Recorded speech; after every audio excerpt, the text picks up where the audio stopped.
प्रधानमंत्री मोदी गुजरात के भावनगर में हैं, जनसभा को संबोधित कर रहे हैं। सीधे रुख करेंगे। इसका एक बहुत बड़ा उदाहरण हमारा शिपिंग सेक्टर है।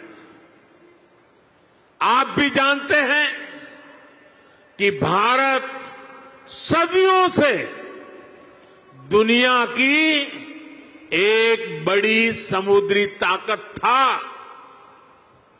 हम दुनिया में शिप बिल्डिंग के सबसे बड़े सेंटर हुआ करते थे।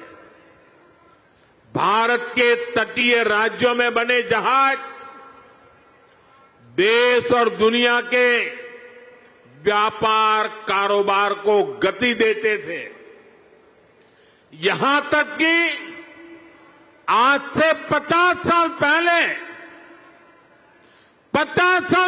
तक भी हम भारत में बने जहाजों का उपयोग करते थे। उस दौर में भारत का 40% से अधिक इंपोर्ट एक्सपोर्ट देश में ही बने जहाजों से होता था।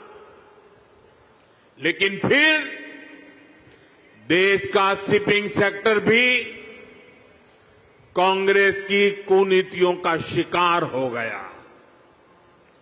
कांग्रेस ने भारत में जहाज निर्माण पर जोर देने के बजाय विदेशी जहाजों को किराया भाड़ा देना बेहतर समझा।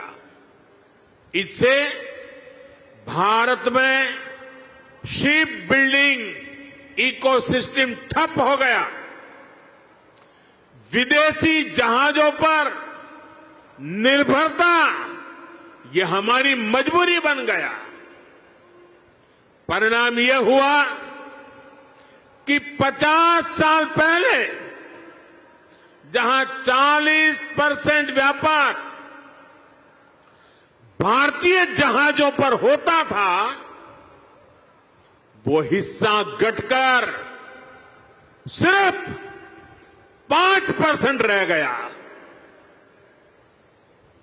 यानी अपने 95% ट्रेड के लिए हम विदेशी जहाजों पर निर्भर हो गए। विदेशी जहाजों पर इस निर्भरता का हमें बहुत बड़ा नुकसान उठाना पड़ा। साथियों, में आज देश के सामने कुछ आंकड़े आप सबके सामने रखना चाहता हूं।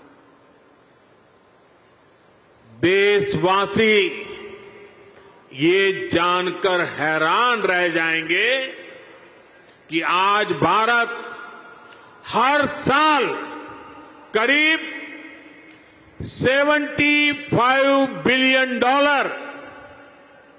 यानी लगभग 6 लाख करोड़ रुपए 6 लाख करोड़ रुपए विदेशी शिपिंग कंपनियों को शिपिंग सर्विसेज के लिए देता है, किराया देता है।